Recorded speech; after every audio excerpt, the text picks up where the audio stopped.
अगर हम Amazon web services के अंदर स्टोरेज की बात करते हैं तो हमारे पास एक बेसिक स्टोरेज आता है और जो बेसिक स्टोरेज है दैट इज ईबीएस यानी इलास्टिक ब्लॉक स्टोरेज। इलास्टिक का मतलब क्या हो गया? इलास्टिक का मतलब होता है सर जिसको हम इजीली ऐड और रिमूव कर सकते हैं, एक सिस्टम से हटा के दूसरे सिस्टम के साथ या एक इंस्टांस से हटा के दूसरे इंस्टांस के साथ हम क्या कर सकते हैं, उसको इजीली अटैच या डी अटैच कर सकते हैं। ब्लॉक, तो ब्लॉक का मतलब क्या हो गया? ब्लॉक का मतलब block based storage. Block based storage से मतलब क्या है? एक ऐसी स्टोरेज जिसके अंदर जाके हम multiple volume create multiple volume multiple volumes create कर सकते हैं। मल्टीपल वॉल्यूम, वॉल्यूम का मतलब यहाँ से क्या है, दिया गया पार्टीशंस, यानी एक ऐसी स्टोरेज जिसके अंदर जाके हम क्या कर सकते हैं, मल्टीपल पार्टीशन क्रिएट कर सकते हैं। और जो मल्टीपल पार्टीशन यानी छोटे छोटे पार्ट्स आते हैं that is also called as a block. Block sectors में आपका डेटा अरेंज होगा। आपका उन ब्लॉक सेक्टर्स के अंदर जो आपका डेटा स्टोर होगा, स्टोर परसिस्टेंट डेटा। अब परसिस्टेंट डेटा का मतलब क्या हो गया? परमानेंटली, जिसके अंदर आप क्या कर सकते हो, अपना डेटा स्टोर कर सकते हो, जिसके अंदर आपका परमानेंटली आपका डेटा स्टोर होता है। और यहाँ पे मैं एक और लाइन ऐड कर रहा हूँ कि ये जो आपका ईबीएस है किसकी तरह वर्क करती है? सिमिलर, जैसे आपके सिस्टम के अंदर क्या होता है, आपका हार्ड ड्राइव होता है ना, जैसे आपके सिस्टम के अंदर क्या होता है, आपका हार्ड ड्राइव होता है, वैसे सेम आपका जो क्या है, EC2 इंस्टांस है ना, EC2 इंस्टांस के लिए आपका जो ईबीएस है वो as a hard disk use होता है। यानी ईबीएस की जो हार्ड सॉरी EC2 इंस्टांस की जो आपकी हार्ड डिस्क होती है उसको हम ईबीएस कहते हैं। जैसे आपके फिजिकल सिस्टम के अंदर आपका हार्ड डिस्क लगा है, चाहे वो आपका एचडीडी है चाहे वो आपका एसएसडी है, तो सिमिलर मेरे पास मेरा जो इंस्टांस है उस इंस्टांस के अंदर जो आपका डिस्क, जहां पे आपका ऑपरेटिंग सिस्टम इंस्टॉल हो रहा है, जहां पे आपका डेटा स्टोर हो रहा है, तो जो आपका डिस्क है उस इंस्टांस के साथ अटैच, उसको हम किस नाम से जानते हैं? अपना ईबीएस के नाम से जानते हैं। तो मैं एक पॉइंट यहाँ पे और लिख रहा हूँ, कहता है बेसिकली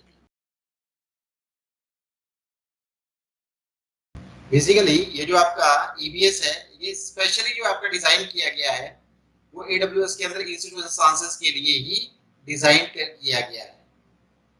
ये सर्विस कहाँ पे यूज होती है, ईबीएस कहाँ पे यूज होता है? आपका EC2 इंस्टांस के साथ ही आपका ये यूज होता है, क्योंकि ये जो आपका EC2 इंस्टांस के लिए ऐसा हार्ड डिस्क वर्क करता है। ये सर्विस EC2 इंस्टांस आपका जो वीएम है, आपका जो सर्वर है, उसके लिए क्या करेगी, एज अ डिस्क वर्क करेगी। It act as SDD on EC2 instance. जो आपका EC2 इंस्टांस है उसके लिए क्या कर रही है, एक्ट कर रही है एज अ, तो कहता है it is a network attached storage. जो ईबीएस है ना, ईबीएस क्या है, इट इज बेसिकली एक नेटवर्क अटैच्ड स्टोरेज है आपका एसटी। ये एक नेटवर्क अटैच्ड स्टोरेज है, शॉर्ट फॉर्म में नेटवर्क अटैच्ड स्टोरेज को हम क्या कह देते हैं, अपना नेस भी कह देते हैं। कैसे आपके सिस्टम के साथ, आपके सर्वर के साथ कैसी अटैच होती है सर?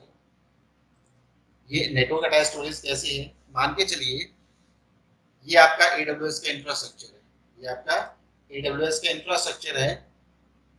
और इस AWS के इंफ्रास्ट्रक्चर के अंदर मान के चलिए ये AWS का एक स्टोरेज है, एक स्टोरेज बॉक्स है, ये मान के चलिए उसके डेटा सेंटर के अंदर, AWS के डेटा सेंटर के अंदर एक क्या है आपका SSD।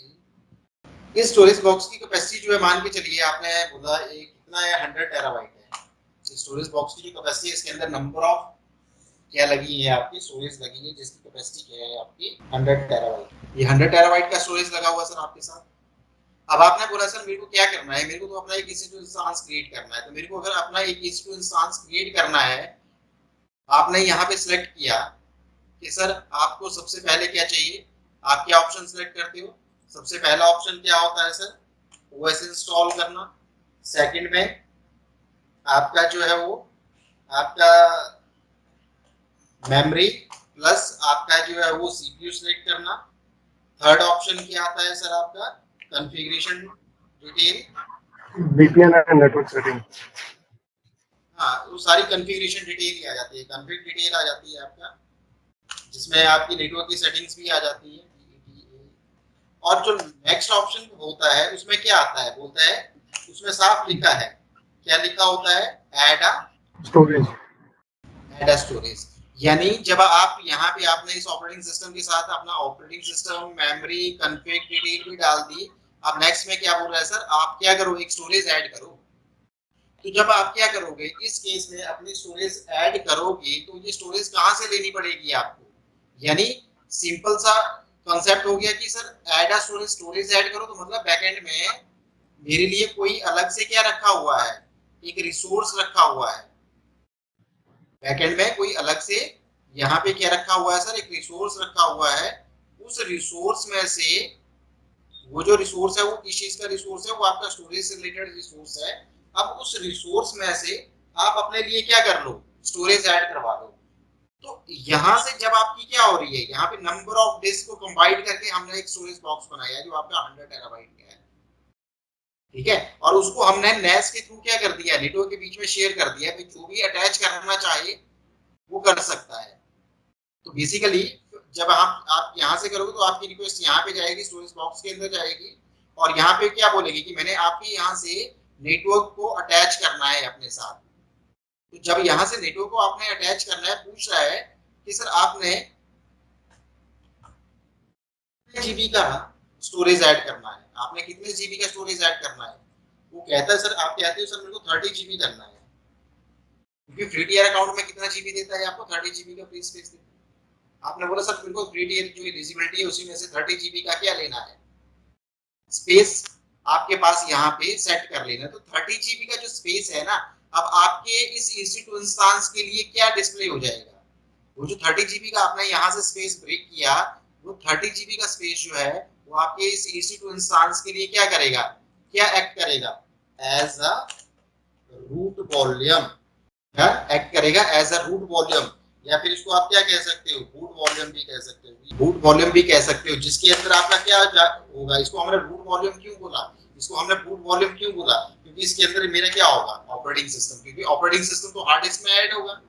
सी ड्राइव कहाँ बनेगी, आपके हार्ड डिस्क में बनेगी, स्लैश स्लैश बूट स्वैप कहाँ बनेगा, आपके हार्ड डिस्क के अंदर बनेगा, उसी के अंदर आपका ऑपरेटिंग सिस्टम जाएगा। तो ये आपका 30 जीबी का जो है ये आपका एज अ रूट वॉल्यूम या फिर बूट वॉल्यूम वर्क करेगा, जो आपके सिस्टम के अंदर क्या होगा, ऑपरेटिंग सिस्टम। और आपको अगर विंडो की मशीन है तो ये आपका यहाँ पे ऐसे शो करेगा, क्या कैसे शो करेगा, ये बोलेगा आपके सिस्टम के अंदर एक डिस्क 1 है, और जो डिस्क 1 है वो कितने जीबी की है आपकी, वो बोलेगा आपकी ये 30 जीबी की हार्ड डिस्क है आपकी। और इसके अंदर क्या इंस्टॉल्ड है, आपका ये सी ड्राइव बना हुआ है, यहाँ पे ये 30 जीबी का फिर क्या शो करेगा, ये सी ड्राइव शो कर देगा आपको, और जहाँ पे आपका क्या होगा वो इसका सारा फाइल्स। तो समझे आपको ये ईबीएस, यानी ये जो आपका ईबीएस है ये कैसे आपके सिस्टम, आपके इंस्टेंस के लिए as a hard disk work कर रहा है। और यहाँ पे जो एक स्पेस कैप्चर हो जाएगा, यहाँ पे जो एक स्पेस बन जाएगा, यहाँ पे जो आपके स्टोरेज, यानी इतना स्पेस मान के चलिए आपका ये 30 जीबी हो गया, इस 100 टेराबाइट्स में से इसने 30 जीबी ये ले लिया। तो ये जो 30 जीबी है ना बैक एंड में, ये कैसे रिप्रेजेंट होगा, ये कुछ ऐसे रिप्रेजेंट हो जाएगा यहाँ बैक एंड में, slash dep slash S B A या बी या सी, कुछ ऐसे रिप्रेजेंट हो जाएगा 30 जीबी। ये आपके लिए क्या हो चुका है सर, रिजर्व हो चुका है। ठीक है, चलिए आगे चलते हैं। बोलता है इट इज, इसको हम क्या कर सकते हैं सर, डायरेक्टली अपने इसी इंस्टेंस के लिए क्या कर सकते हैं, अटैच कर सकते हैं। At a time, next point में लिखना, एट अ, है तो मेरे पास क्या है, ये एक आपका इलास्टिक है, मतलब जिसको हम इजीली ऐड और रिमूव कर सकते हैं, एक सिस्टम से हटा के दूसरे सिस्टम में अटैच कर सकते हैं। बट ऐसा नहीं है कि एक ईबीएस को यानी एक वॉल्यूम को आप मल्टीपल सिस्टम के साथ एट अ टाइम क्या कर दो, अटैच कर दो। तो एक जो आपका ईबीएस है वो एट अ टाइम सिर्फ एक ही इंस्टेंस के साथ क्या करेगा, अटैच होगा, आप इसको मल्टीपल के साथ नहीं कर सकते। का जो यूज केसेस हैं वो कहाँ-कहाँ आते हैं और कहाँ-कहाँ है, ठीक है। ऑपरेटिंग सिस्टम को तो हम इसमें इंस्टॉल कर ही सकते हैं, और कहाँ-कहाँ आते हैं, सॉफ्टवेयर टेस्टिंग एंड डेवलपमेंट्स में भी यूज होता है, सॉफ्टवेयर टेस्टिंग एंड डेवलपमेंट्स में भी इसको यूज कर लिया जाता है। तो इसको हम ऐसा भी कह सकते हैं सर कि ये क्या करता है, DIR हम डायरेक्टली इसी टू इंस्टेंसेस के लिए भी अटैच कर सकते हैं। So we can easily use, जो इसका ये फीचर है इसको डायरेक्टली हम इसी टू इंस्टेंस के साथ ऐड कर अटैच कर सकते हैं। बिजनेस कंटिन्यूटी, इसको बिजनेस कंटिन्यूटी हम इजीली यूज कर सकते हैं, कैसे होता है, we can easily transfer data, we can easily transfer data with the help of, इसकी हेल्प से हम किसी भी रीजन के बीच में इजीली क्या कर सकते हैं, अपना डेटा जो है वो ट्रांसफर कर सकते हैं। और क्या पॉइंट हो सकते हैं इसके बीच में? एंटरप्राइज यानी एक इंफ्रास्ट्रक्चर के अंदर आपका जो है वो वाइड एप्लीकेशन के लिए यूज कर सकते हैं, वाइड एप्लीकेशन के लिए इसको यूज कर सकते हैं। वी कैन, इसके अंदर हम किसी भी तरह की एप्लीकेशन इंस्टॉल कर सकते हैं, इसके अंदर हम किसी भी तरह की एप्लीकेशन इंस्टॉल कर सकते हैं। लाइक जैसे मेरे को क्या करना है, अपना एक्सचेंज, अपनी कोई माइक्रोसॉफ्ट की एप्लीकेशन, अपना कोई डेटाबेस, कोई भी एप्लीकेशन है इसके अंदर हम इसलिए क्या कर सकते हैं, क्योंकि आपके सिस्टम के अंदर अगर आपकी मशीन को क्या देना है, वेब सर्वर कॉन्फ़िगर करना है, डेटाबेस सर्वर कॉन्फ़िगर करना है, तो डेटाबेस क्या है, एक एप्लीकेशन है, वेब सर्विस क्या है, एक एप्लीकेशन है। तो हर एक एप्लीकेशन को हम इजीली इसके अंदर क्या कर सकते हैं, इंस्टॉल कर सकते हैं। इसका यूज और हम कहाँ पे कर सकते हैं, बोलते हैं इसके यूज में हम easy data backup and easy, तो ये कुछ आपके पास क्या है यूज केसेस हैं जहां पे हम अपना ईबीएस का जो है वो यूज कर सकते हैं। अब होता है टाइप्स ऑफ ईबीएस। ईबीएस कितने तरह की आती है, आपकी जो हार्ड डिस्क है, जैसे आपकी हार्ड डिस्क कितने तरह की आती है, सब कुछ कहते हैं आपकी जो है एचडीडी आती है, कुछ कहते हैं सर आपकी एसएसडी भी आती है, कुछ कहते हैं सर आपकी जो है एक्सटर्नल हार्ड डिस्क भी आती है। तो यहाँ पे भी आपके हार्ड डिस्क के कुछ टाइप्स हैं और कौन कौन से टाइप्स हैं उनकी बात करते हैं। कौन कौन से बात करते हैं, तो पहले कहते हैं टाइप्स ऑफ, आपका जो ईबीएस है उसके कितने टाइप्स होते हैं। तो ईबीएस के टाइप्स की बात करते हैं। पहले नंबर पे आता है SSD BSc, SSD backed volume आता है। सेकंड नंबर पे जो है आपका एचडीडी, इसको एचडीडी बैक्ड वॉल्यूम भी कहते हैं। ऊपर आपका ये फर्स्ट जो है आपका एसएसडी बैक्ड वॉल्यूम है, एचडीडी बैक्ड वॉल्यूम भी कहते हैं। फिर और कौन सा आता है सर इसके बाद, तो आपके पास मैग्नेटिक स्टोरेज भी आता है। ये आपके दो तीन टाइप्स होते हैं जो आपके ईबीएस के आते हैं। इन सब में डिफरेंस क्या है, सबसे पहले हम किसकी बात करें, सबसे पहले हम एसएसडी की बात करते हैं।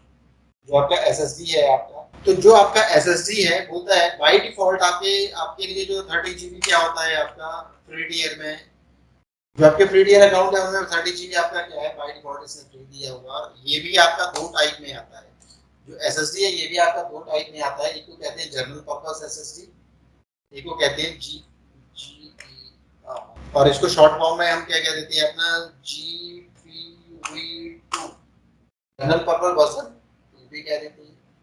और दूसरा जो इसका टाइप होता है, दूसरा टाइप इसका कौन होता है, दूसरा टाइप होता है इसका सर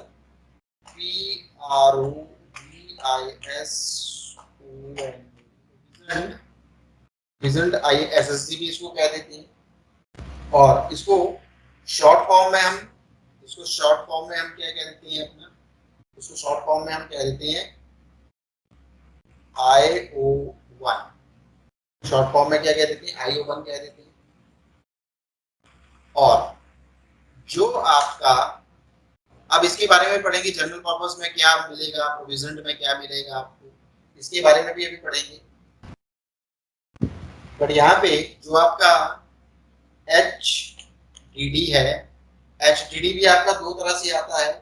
जो HDD आपका दो तरह से आता है उसको हम क्या कहते हैं अपना ST1 कहते हैं, और दूसरा जो टाइप है अपना SC1 कहते हैं। ये दो तरह के आते हैं। अब दोनों में डिफरेंस क्या है इनको भी हम देखेंगे। तो चाहे आपका जनरल पर्पस है, चाहे आपका प्रोविजन है, चाहे आपका ST1 है, चाहे आपका SC1 है, पहली बात मेरी ध्यान से सुनना, सबके बीच में जो डिफरेंस रहता है वो दो चीजों का ही रहता है। एक आपका IOPS का जो डिफरेंस रहता है दैट इज THROUCH। ये दो चीजों के ऊपर ही आपका डिफरेंस रहता है, चाहे आप SSD यूज कर लो, चाहे आप SSD यूज HDD यूज कर लो, चाहे आप मैग्नेटिक यूज कर लो, सबके बीच में किस चीज का डिफरेंस रहेगा आपका IOPS एंड थ्रूपुट। अब IOPS के आपका मतलब क्या है, सबसे पहले मैं किसकी बात कर रहा हूँ, IOPS की बात कर रहा हूँ, यानी IOPS की बात कर रहा हूँ। तो IOPS क्या है, इसको कहते हैं INPUT, इनपुट। IOPS का मतलब होता है इनपुट आउटपुट पर सेकंड, मतलब इस हार्ड डिस्क की पर सेकंड डेटा को रीड और राइट करने की कैपेसिटी क्या है, क्या कहते हैं डेटा रीड एंड राइट। इस डेटा की पर सेकंड डेटा को रीड और राइट करने की कैपेसिटी क्या है, दैट इज आईओप्स। जितनी ज्यादा डेटा को रीड एंड राइट करने की कैपेसिटी होगी उतना ही आपका क्या होगा, परफॉर्मेंस फास्ट जाएगा। तो सर थ्रूपुट क्या होता है, थ्रूपुट क्या होता है, थ्रूपुट को हम क्या कैसे डिफाइन कर सकते हैं, मैंने बोला कि sir data data transfer speed क्या है आपकी। जैसे आप pen drive, data transfer speed से मतलब क्या है, जैसे आप पेन ड्राइव को देखते हो तो जैसे आप पेन ड्राइव को देखते हो तो पेन ड्राइव में क्या लिखा होता है, ये आपका यूएसबी 2.0 है या 3.0 है, 2.0 है तो थोड़ा कम स्पीड से डेटा ट्रांसफर होगा आपके सिस्टम और आपकी पेन ड्राइव के बीच में। अगर यूएसबी 3.0 है तो वो थोड़ा फास्ट स्पीड से क्या करेगा, आपका डेटा को ट्रांसफर करेगा एक डिवाइस से दूसरे डिवाइस के बीच में। तो सेम यहाँ पे भी आपका क्या होता है, आपका जो एसएसडी है या जो आपका एचडीडी है, तो दोनों के बीच में चाहे वो जनरल पर्पस है चाहे वो आपका आईओप्स है, तो दोनों के बीच में मेनली डिफरेंस यही रहता है आपका दो चीजों का, एक थ्रूपुट और एक आपका आईओप्स। आईओप्स आईओप्स का मतलब होता है डेटा को रीड राइट करने की कैपेसिटी क्या है, और आपका थ्रूपुट का मतलब होता है सर डेटा को ट्रांसफर करने की स्पीड क्या है आपकी।